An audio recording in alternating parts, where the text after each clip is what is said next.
Welcome back, everybody, to We the People Insider. I am 412 and on, and I'm joined today by Breaking Spectre for another edition of Zooming In. Today's episode is called As the World Turns. Spectre has put together a wonderful little presentation covering roughly the last 4 or 5 days or so of news. Spectre, why don't you tell me all about it? Sounds good. Let me share here real quick. I'll do that, and we'll take off here. So as 412 alluded here, we'll just call this one As the World Turns. And like he said, this is more or less covering what transpired over the last 96 hours, starting Thanksgiving weekend. You know, we kind of got fat, dumb, and happy on the turkey and stuffing, and then voila, all this stuff kind of cropped up. Last we talked, I think Sunday before last, we were talking about California wildfires, and lo and behold, we seem to have touched off a flurry of fires across the world here. So we're going to hit that.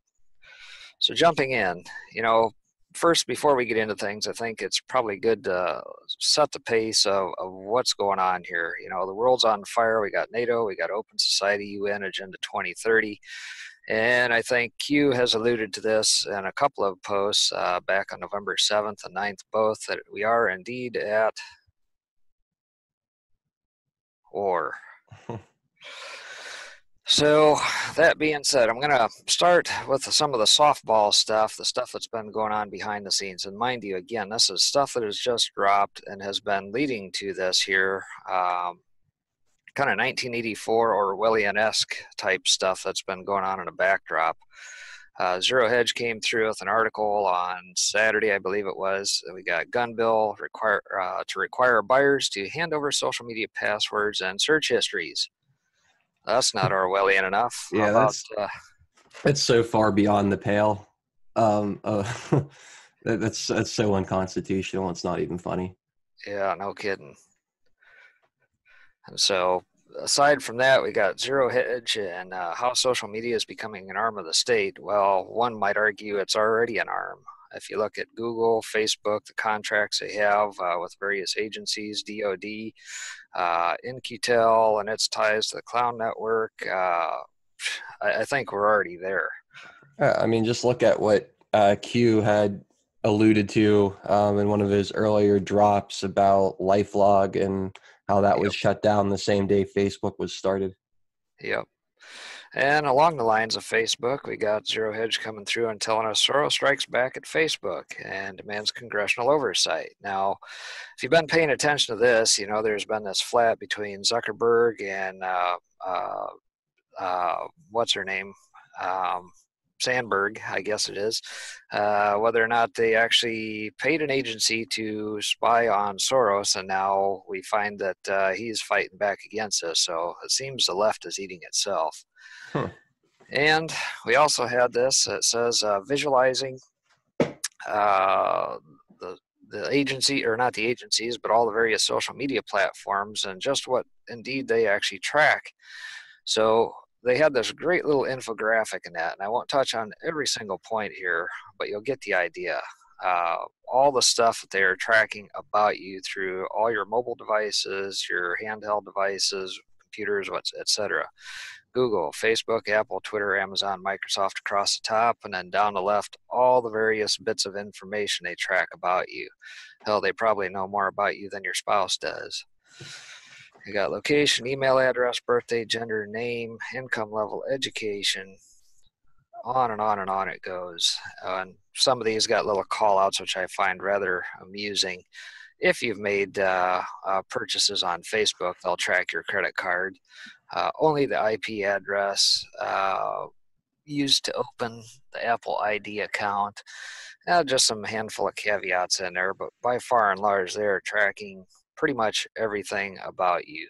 Look at how consistent Facebook is filled in compared to some of the other ones. Mm-hmm. I think Q told us that even if you don't have Facebook open, it is still tracking information about you. Yep.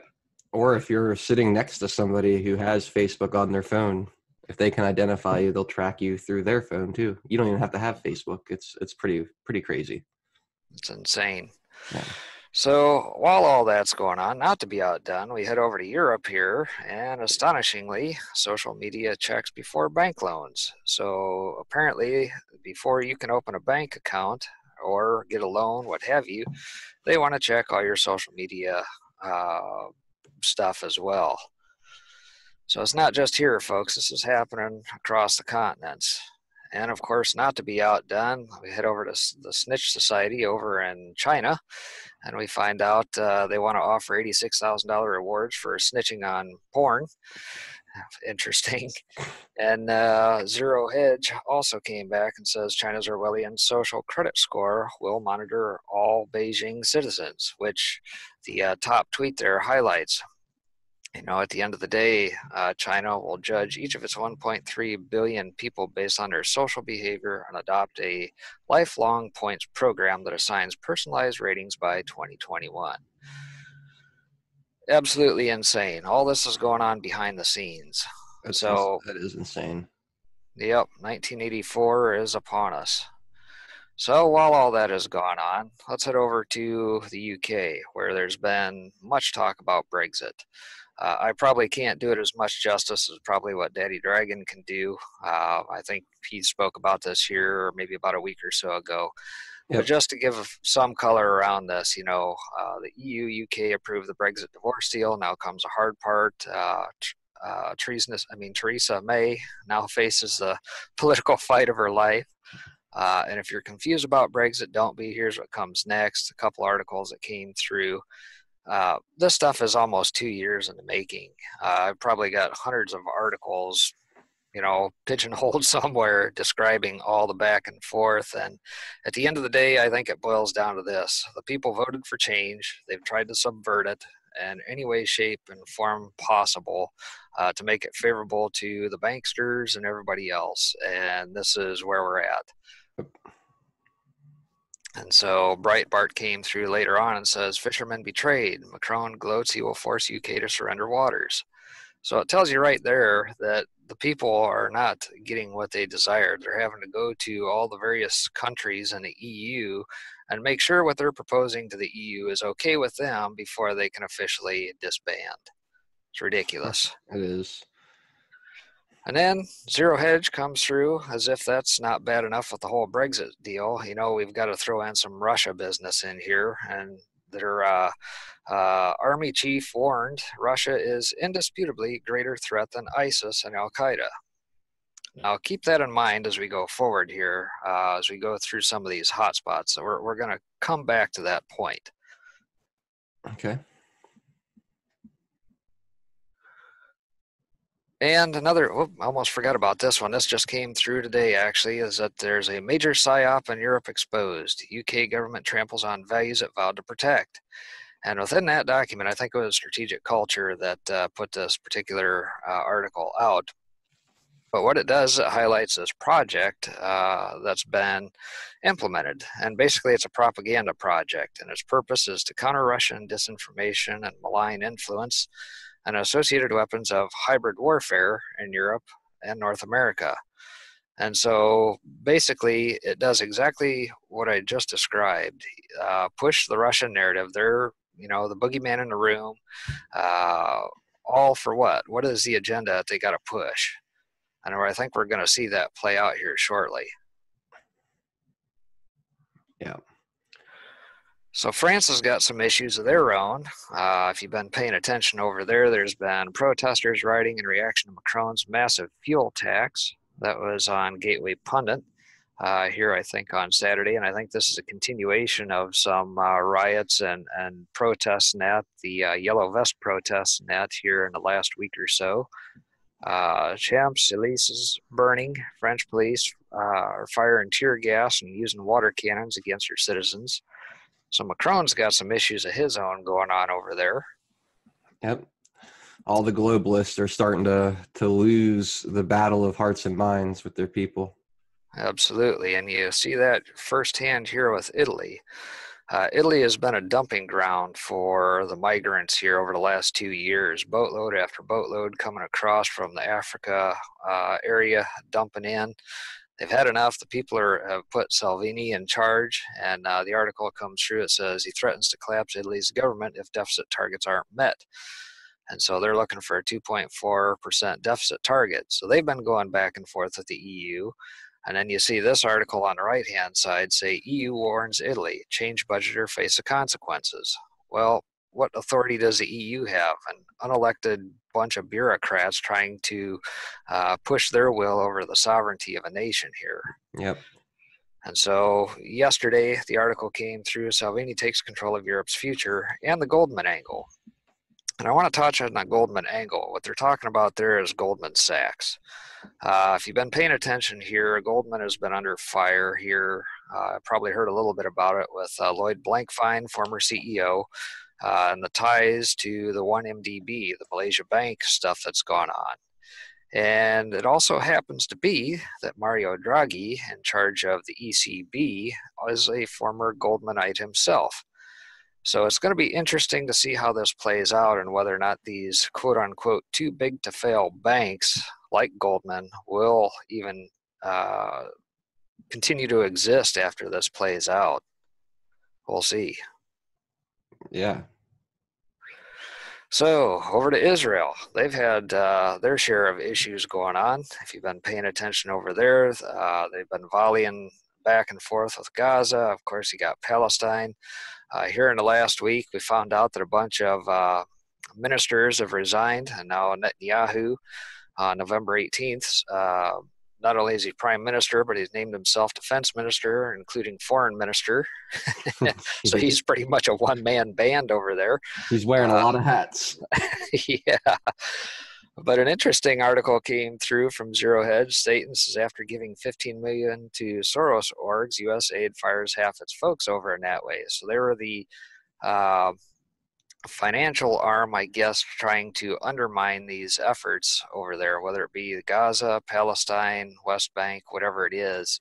We're seeing these guys come forward, and we're seeing a lot more stuff about the funding of the opposition. And not to be outdone, the Mockingbird media had to correct their blunder, claiming Hamas fired rockets at Israel. So all sorts of crazy stuff going on there. So out of Israel, we'll head over to Saudi Arabia real quick. And surely this has been big in the news with Khashoggi. We'll start actually on the top right. And we saw here Friday before last, the CIA has smoking gun phone call of MBS giving order to silence Khashoggi. Now, how many times do we typically see the CIA come through and give us a press conference? Not very often. I was going to say, I'm trying to think of one, like I really can't. Right. Yeah. So that was shortly refuted with senior Saudi prince says CIA's Khashoggi findings cannot be trusted. And it's probably for very good reason. Yeah. I don't trust the CIA with anything. Right. And I certainly am not about to shed a tear for this Muslim Brotherhood propagandist that's not even a U.S. citizen. I still, for the life of me, don't understand why this is even a story over here. Well, I think we'll touch on that here shortly because I think this guy has got more connections than we realize. But jumping back to the CIA, of course, for those who have done their research and researched well, you'll probably find that they have interfered in how many elections worldwide since over the last 50, 60, 70 years? Yeah. 30, 40, 50. All you have to do is just go back to Operation Ajax or the Iranian coup of 1953 to get your answer on what they specialize in. In conjunction to that, we saw Trump come through, or Trump's price tag rather, for saving MBS is about $450 billion. And of course, this likely alludes to the fact that we've got a lot of arms deals wrapped up in this, as well as oil. Not to mention, you think about Saudi Aramco wanting to issue their IPO, and they're undecided as to which market it's going to go in. Whether it be the New York Stock Exchange, Nikkei, or Euro, whatever it is. So a lot at stake. Now, back to Khashoggi. I think we find out that the murdered Washington Post reporter, Jamal Khashoggi, was connected to Osama bin Laden and the Muslim Brotherhood, and he may have been related to Russiagate. He wasn't even a U.S. citizen. Very interesting. Hmm. And that was out of the Gateway Pundit here just recently. And to tie that all up, we get old George Papadopoulos. Says we can't forget this. Joe Mifsud was on Khashoggi's payroll. This was no ordinary journalist, just like Mifsud was no ordinary academic. That Mifsud Khashoggi connection is much deeper than many realize. I witnessed it in London. Well, that's interesting. Who was stationed in London at the time that Papadopoulos was talking about this? You remember? Um, would that be Christopher Steele? His, Well, he's certainly a part of it. He was on the British side, but more importantly, Gina Haspel, who is now ooh, head of what? the CIA. Correct. So this is getting really interesting, and Papadopoulos seems to have planted himself right in the middle of this. Wow. We'll come back to that too. So zero hedge. Everyone not exporting arms to Saudi Arabia is halting arms. And so we got Denmark, Finland, Germany have halted Saudi arms imports, but the imports have actually increased. So we got people talking talk, but not necessarily walking the walk with this whole deal. Or either that talking out of both sides of their mouth, whatever you want to call it. Hmm. So out of Saudi Arabia, we'll head over to Syria, and this was certainly a hot spot on Saturday. Now, this I think the map highlights 25th, but Aleppo was in the news, certainly as militants shelled residential areas with shells containing chlorine. And immediately, some of the media tried to quick spin this and say it was sarin gas. No, it was a chlorine attack. Um, so we'll jump into a couple of the articles here. This was the immediate effect of the incident. We saw massive Al Qaeda gas attack on pro-government Aleppo, leaves over 100 people injured with difficulty breathing, eye inflammation, shivering, fainting, etc. We also saw the final push for Idlib will come soon. Now, if you've been paying attention over there over the last month or so, Idlib has been probably the major push, and a lot of speculation that they were going to be the recipient of a gas attack. Well, what happened since then is we saw some of the white helmets airlifted out of there, surprisingly. We saw some ISIS folks airlifted out of there, and then all of a sudden everything shifted over to Aleppo. And we'll touch on why those are some key areas. So the Anons were all over this on Sunday, and a whole host of headlines from SANA and TASS, both Russia and Syria uh,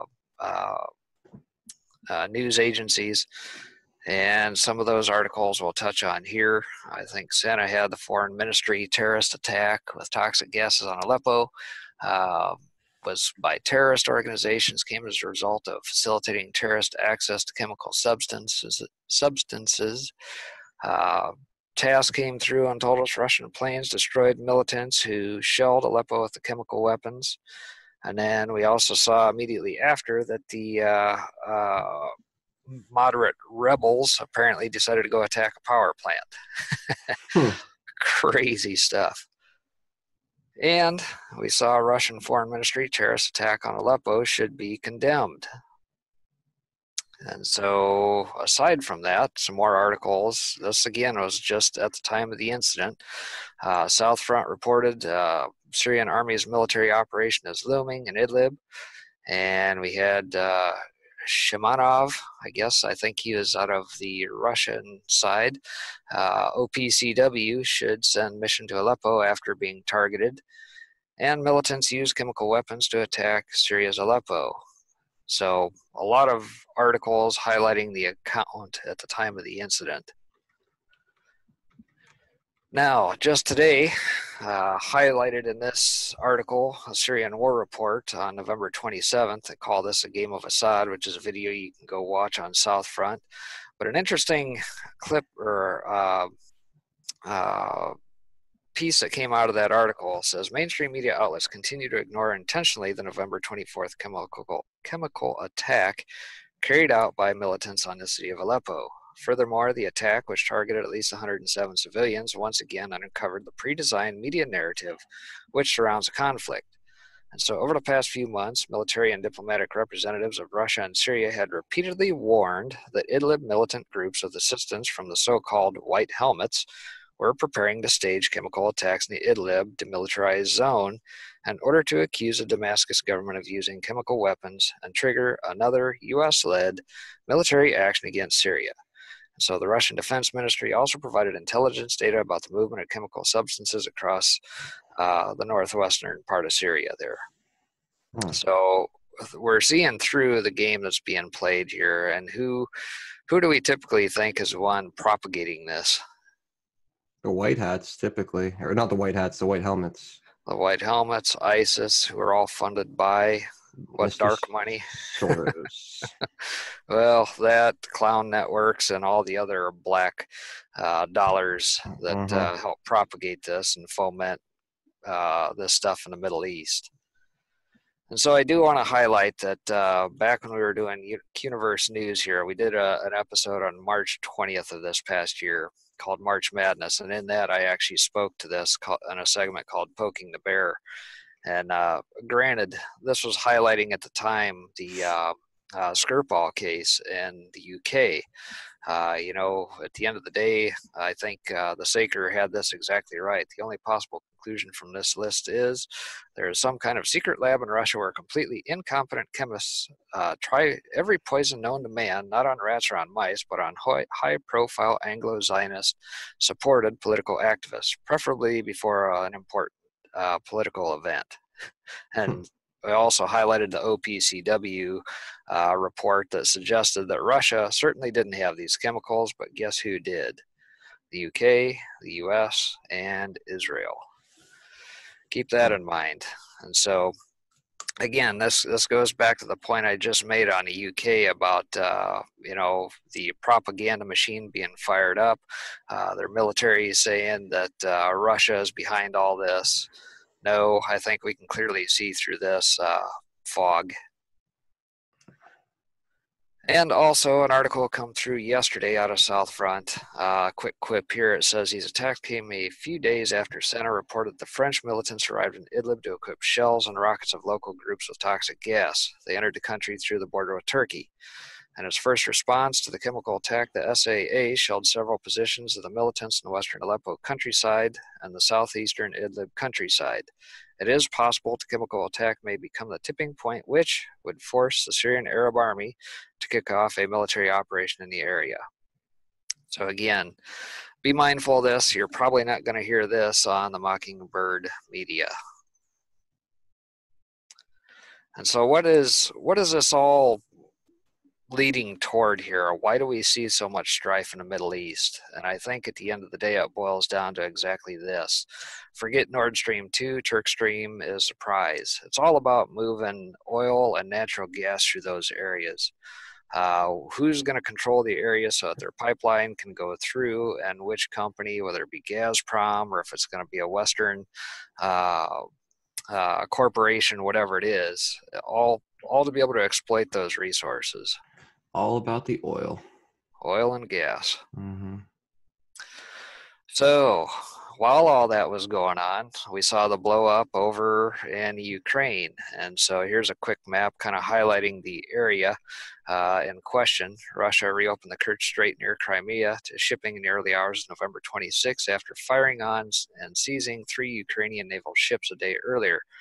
And you can kind of see on the right-hand side the Kerch Strait Bridge where the incident took place. So we'll start with the actual incident here. Да, обманули нас. Вон он. Вон, идет.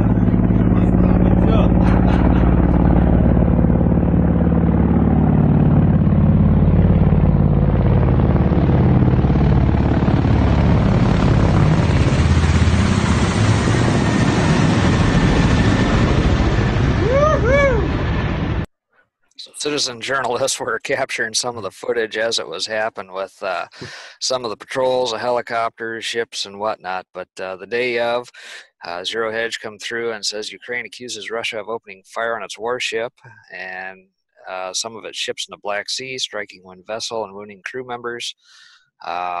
I think this tweet on the right highlighted the actual ramming of the ship there.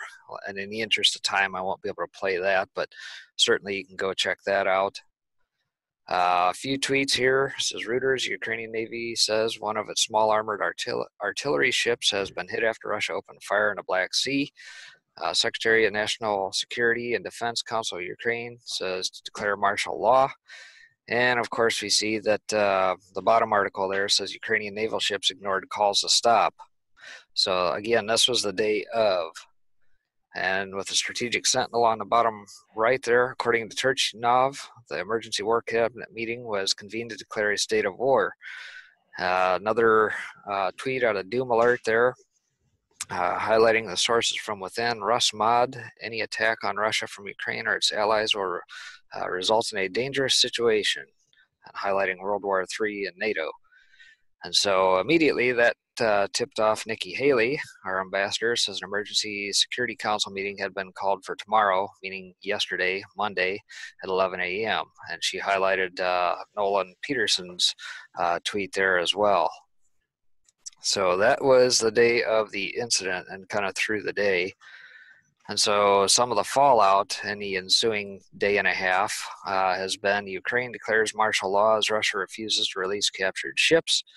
And it also said yesterday about mid-morning, Ukrainian president proposes to parliament introducing martial law for 30 days. And you can kind of see that middle map down on the bottom there, the martial law on all the various sections of the country that are going to be having martial law imposed. Instant news alerts, and up top middle says after hours of debate, the Ukrainian parliament has just voted on activating martial law for 30 days. And out of South Front, there was a video attached there that actually highlighted the fact that the guy admitted that, yeah, they did not heed the call to back off. And so, again, there's another map down there on the left-hand side kind of explaining the situation, where it took place, where Kerch is, the bridge, the strait between the Sea of Azov and the Black Sea, and how Russia used cargo ships to block passage under the bridge. And last but not least, out of South Front here, just in the last few hours, FSB detailed timeline of provocation acts of Ukrainian Navy, and that lays it out kind of minute by minute if you want to go check that article out. And last but not least, in video, Russia deploys Bell coastal defense missile systems near Kerch. So it's very interesting. Now, why would Russia opt to set up missile launchers? If you look at the map over here where it says Kerch on the left-hand side, why would they need to set up missiles to loft over to the Ukraine when it's just right there? Or are they setting up for something much larger? Interesting. Yeah. I'm not really sure, but that is a good point. Well, think back here within the last month, what took place with some NATO exercises. You remember Trident Juncture 2018? Hearing a little bit about that? Honestly, I don't. You want to fill me in? Okay, so Trident Juncture encompassed a lot of the NATO countries in that a huge war games type exercise. And I think one of the funnier stories that came out of it was the fact that our Marines drank Iceland out of beer one evening. But they're gearing up for something major, and it's all NATO at the helm. And you go back to the very beginning when we started, I highlighted NATO. Mm-hmm. So keep that in mind, that it's just a lot of positioning and war gaming and saber rattling at this point. But will it go somewhere? I think we'll have to pay close attention to it. So now some of the backstory. Why is Ukraine so key? Well, a couple things. Top left there, you'll see some of the maps of drug mafia routes through Ukraine. And you can see Afghanistan down there, which we know has had poppy fields, and they peddle heroin and everything through there. All seems to kind of pump through the Baltic states, including Ukraine there, in some cases into Russia as well. Now, that being said, think of this too in terms of energy. Back in May 2014, He said the farce is complete. Joe Biden's son joins board of Burisma Holdings, which is Ukraine's largest private gas producer. And we knew that from almost 4 years ago. Is he still there? I can't say for certain, but certainly, again, Ukraine is key for energy, natural gas pipelines, and everything else. And oh, by the way, in July of 2014, the media ignores the CIA in Ukraine, and that was out of Counterpunch. Seems those guys are everywhere. Yeah. And Zero Hedge, just end of last year, military and political trends of 2017, and a quick quip out of that stated, Ukraine still remains the key flashpoint in Europe. The Kiev government, strongly influenced by various radical groups, is unlikely to abide by the terms of the Minsk agreements, as it views Minsk as surrender. Prominent Ukrainian political figures publicly admit that these agreements were a trick meant only to buy time in order to prepare for a military solution to this crisis in the eastern part of the country. And that was back in December of last year. So we've known that Ukraine might be a flare-up, and here we are not quite a year later, starting to see this kind of rise to the surface. Crazy. Yeah. So while all that was going on Sunday, by the way, there was a strong earthquake in Iran, right along the border, Iran-Iraq area, about a 6.3 magnitude. So things are certainly shaking in the Middle East. Literally. Literally, yes. So let's head back across our way to the border. The last we were talking was about the fires, and before that was the election, and before that we were talking about the caravans, and now here we are. So Saturday, Sunday seemed to be the days that they were going to make the push. Zero Hedge highlighted this in a few articles, with the San Ysidro port locked down as hundreds of migrants were rushing the border. We had the first caravan-related violence as a Honduran man was throwing rocks at Border Patrol agents. Trump apparently, at the time, I think this was on Sunday, struck a deal with Mexico to end the catch and release. And we thought that was all well and good. But I think the Mockingbird media and even Zero Hedge picked up on this and says, no, that wasn't necessarily the case, and Trump's plan is outright illegal. So I can't say for certain which way that thing is supposed to go yet. But nonetheless, Breitbart came through later in the day and says thousands of additional migrants are headed to the U.S. border.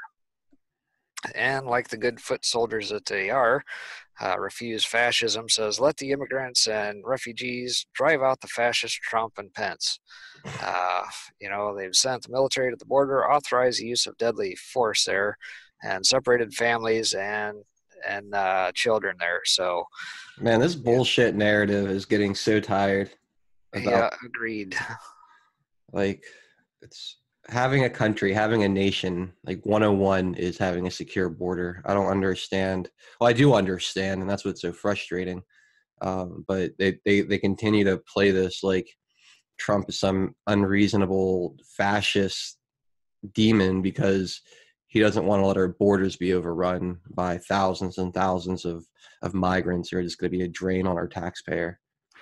Yeah, absolutely. And Refuse Fascism, Indivisible, all those guys are the good foot soldiers for Clinton, Soros, and the globalists. They're just playing their part. So Trump had a little bit to say about this Saturday into Sunday, highlighting that the migrants at the southern border will not be allowed into the U.S. until their claims are individually approved in court.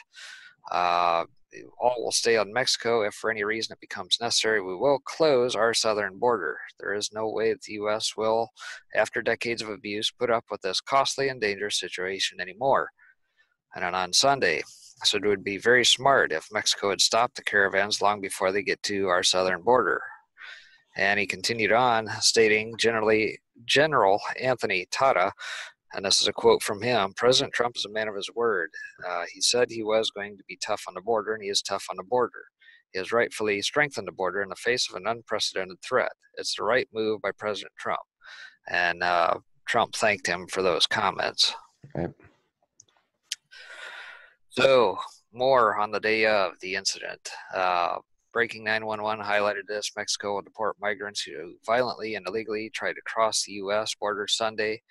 You got the media darling Alexandria Ocasio-Cortez statements there. Asking to be considered a refugee and applying for status isn't a crime. If it wasn't for Jewish families fleeing Germany, if it wasn't for targeted families fleeing Rwanda, it wasn't for communities fleeing war-torn Syria, and it isn't for those fleeing violence in Central America. Did she really just compare these caravans to the plight of Jewish people during the Holocaust? Yep. Wow. This bug-eyed, buck-toothed bimbo has a serious grip on reality. I mean, the other day she's sitting there on her little cam show or whatever talking about, we need to take back all three chambers of government, the presidency, the Senate, and the House. Like, how do you get elected into our government with clearly of never taking a civics class of any kind? I think she majored in economy, if I recall what her credentials are supposed to be. She must have slept through all of her courses, I suspect. I mean, granted, I hope she gets elected for 100 years and they just keep a camera on her all the time, because she does more for capitalists and the MAGA movement than some of the people that are actually for it, just because she's so freaking stupid. Yeah, it's going to be interesting to watch. Nonetheless, throughout the day, we saw video accords on Facebook posted by Bernie Sanders Brigade, some of the stuff going on. We saw pictures, certainly. BNL News highlighted Mexico border storming.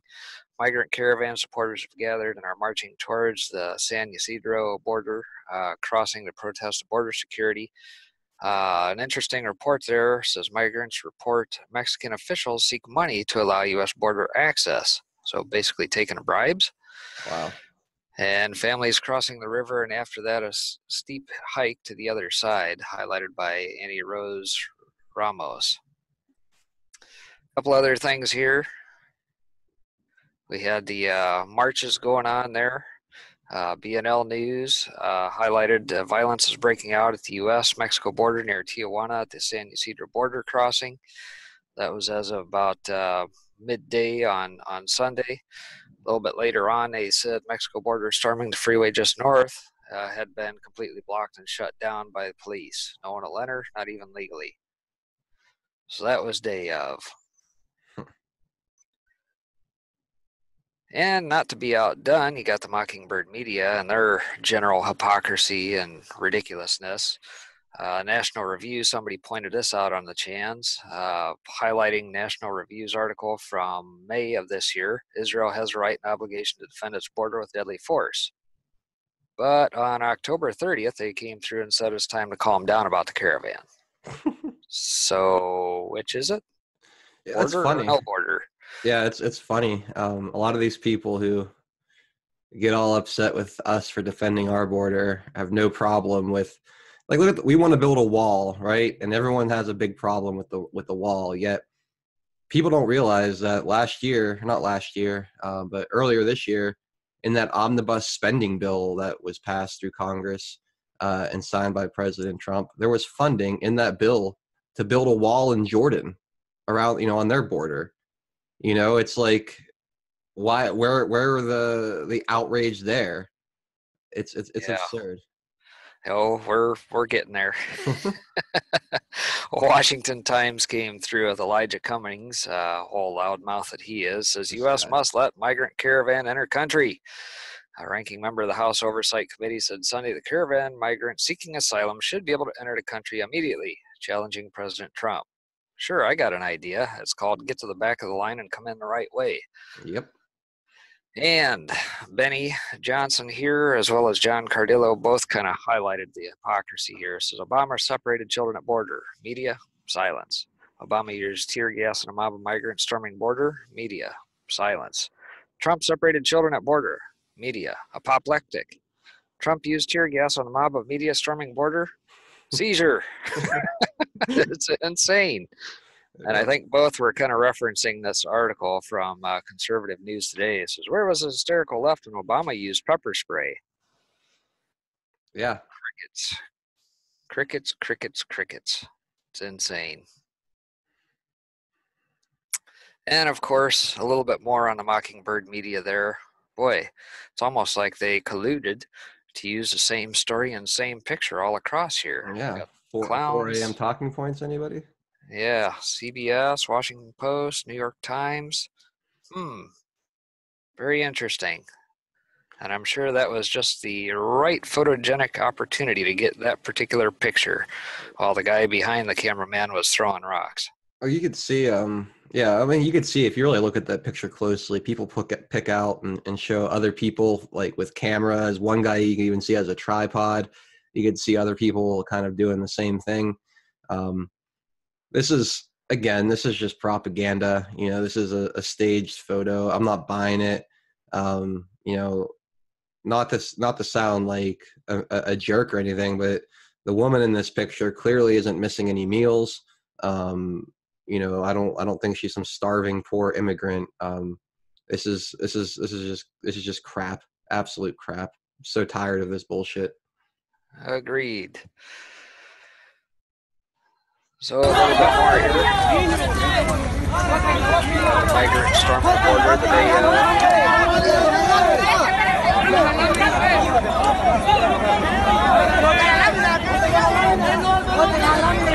and you kind of get the idea of that. Well, if you go back and look, you don't see many children, women or children. It seems like a bunch of military-aged men demanding entry. Yep. And oh, by the way, what did we learn during the election cycle about Beto? Don't ever repeat this. Beto aides busted funneling caravan funds down south of the border. Yep. How is there no criminal action? This is fraud. I mean, this is fraud. Straight up, unequivocal.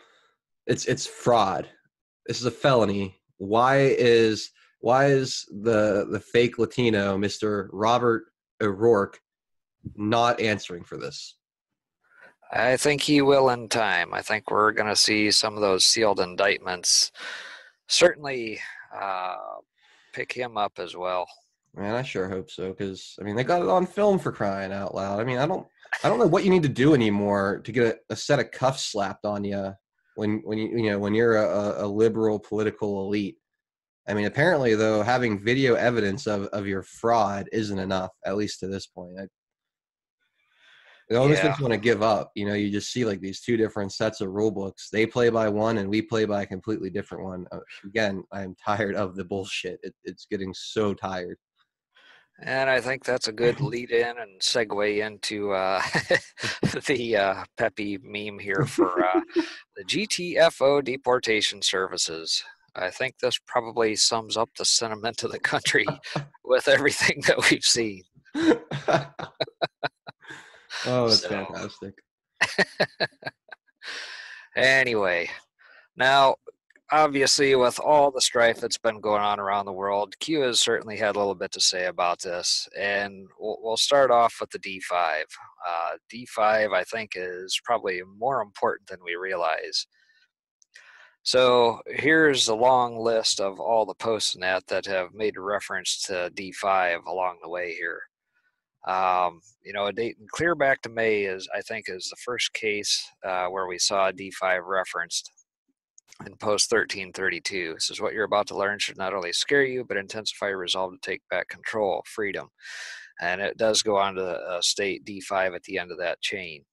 Again, on May 17th, post 1401, it talks about D5 after talking about the Breitbart article. Inspector General will declare FBI DOJ broke the law.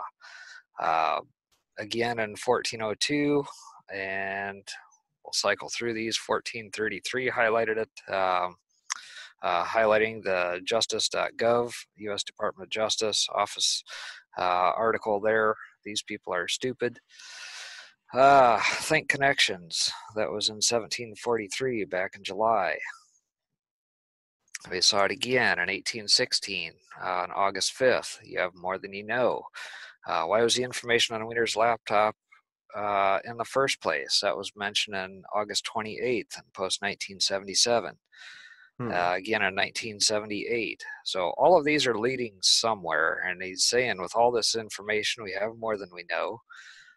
Why was the information on there in the first place? Again, repeated. I think there was even potentially a reference and maybe a little bit of a Q proof with the D5 .jpeg and post 2040, which was Trump's tweet and change of the FISA court. So all this is leading somewhere. And 2095 alludes back to the very first post where he made mention of D5. 2274 on September 24th, panic, D5. And here's the rest of them. October 4th, we saw it after UK blames Russian military for reckless cyber attacks and the various articles about Perkins Coie and the hackers. Nothing to see here. And finally, on 2494, I think is probably our best clue, DEC5 D5. So again, this all seems to lead potentially to December 5th and the surrounding days that we're coming upon as some major revelations being dropped. And I think that puts everything into perspective as to why we're seeing the craziness that we're seeing. Yep. And 2498 on the 20th again referenced D5. Do you believe in coincidences? So, and December 5th apparently happens to be Mr. Flynn's 60th birthday. So what a nice little present it would be for him to not only be released of all charges, have a happy birthday, and see some of this stuff brought into light. Yeah, that's interesting. That's the 5th. Yep. A lot of activity going on 3rd, 4th, 5th, and ensuing days. Back on November 12th, I might highlight this one here. Post 2491. So, Q is talking that we are the biggest threat to the establishment. It should be a badge of honor. Something big is about to drop. A lot have postulated as to what big is about to drop might mean, but Trump recently came through just in the last few days and says the Clinton Foundation donations dropped 42%, which shows that they illegally played the power game. They monetized their political influence through the foundation. And during her tenure, the State Department was put in the service of the Clinton Foundation, per Andrew McCarthy. Now, I don't know if that's a direct correlation, but boy, considering the things that are going to happen here with the DOJ opening up the investigation into the Clinton Foundation, I can't really think of something any bigger. Right. Very interesting. Yeah. So also along those lines, we've got the whole Seth Rich, Julian Assange stuff going on. Do we believe in coincidences? We were talking, WikiLeaks says Senate panel requested Assange testimony. Paul Craig Roberts highlighted this. Justice has disappeared in the West. They're pushing to. They caught wind of this indictment. They want to see him prosecuted. Another article came through in the last couple of days. Crudell, Assange's indictment could cause trouble for Democrats, and obviously that's alluding to potential discovery. Whoops.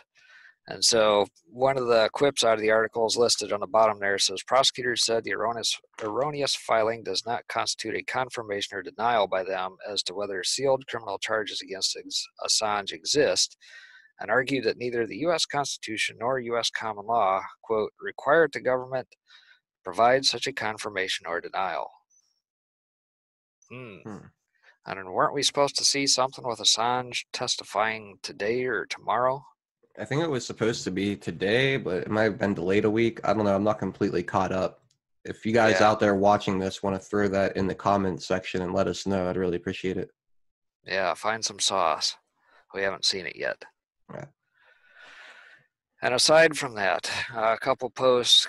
Q posted on 28th of July, 1745, and again 1938 in reference to FISA.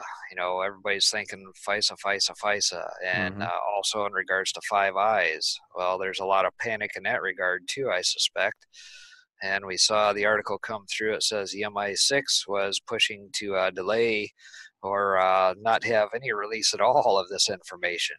So here's a question to all those people out there. How would they even know what's in the FISA? These foreign intelligence agencies, how would they even know? Why are they so nervous? Very good question. I think it's possible that they might, one, suffer some sort of backlash from their people, and number two, it'll be politically embarrassing for them.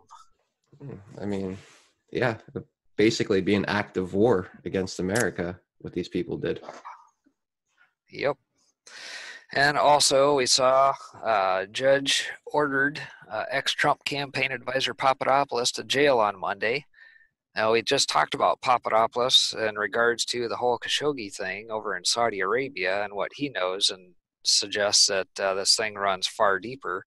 So now we can kind of see why they might be looking to silence this guy for what he knows. The 2-week jail sentence, that's it? Yeah. I guess that's not too Yeah. horrible. And not to be outdone, certainly we've got old Corsi and his stuff going on between him, Stone, Miller. Says, I'm not going to agree that I lied, was the article yesterday. And then you got the cheerleader, fake mega, Posobiec cheerleading that as well from One American News Network. Jack Machatlogs Posobiec. Yep. Guy's a piece of work. So we've got quite a show going on here. And then the last post, one of the last posts on the 25th, 2501, we're talking about Whitaker, and there's been a lot of panic about him, trying to get him to recuse. Lawsuits filed against him from, was it Maryland or Massachusetts? I forget which of those states was trying to push to sue him. But Q reminds us, hey, we've got this Executive Order 13526, highlighting classification prohibitions and limitations. What we found, or what I think we're about to find, is that it's politically embarrassing, and the things that they redacted should not have been, as alluded to in the executive order.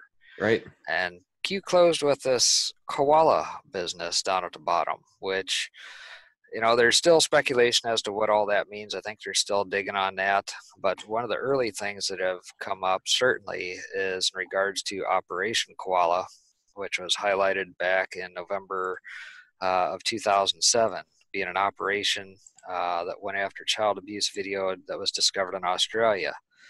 And the particular video had been produced in Belgium. And you can kind of see on the right-hand side there the international crackdown on child pornography rings. So that being said, I think you can clearly see, and probably puts even a little more context into why the MI6, MI5, the folks in the UK and Australia are especially concerned with what information is about to drop. Yeah. So at the end of the day, I think in the face of all this adversity, I think this pretty well sums it up. Nice. I like that. Stay strong. Yep. Stay vigilant. And I think that was the last post, 2502, that Q closed with. Stay vigilant through the month of December. Yep. Things are going to get rocky for sure. That's all I got for this last few days. So that was an awesome run through. Definitely caught me up on some stuff that I'd fallen behind on. So thank you very much, Spectre, for bringing this onto We the People Insider. If you guys out there enjoyed the video, please make sure you hit the thumbs up. Make sure you subscribe to the channel, hit the bell notification, and share this around with everyone you know. You all have a great day, and we will see you on the next one.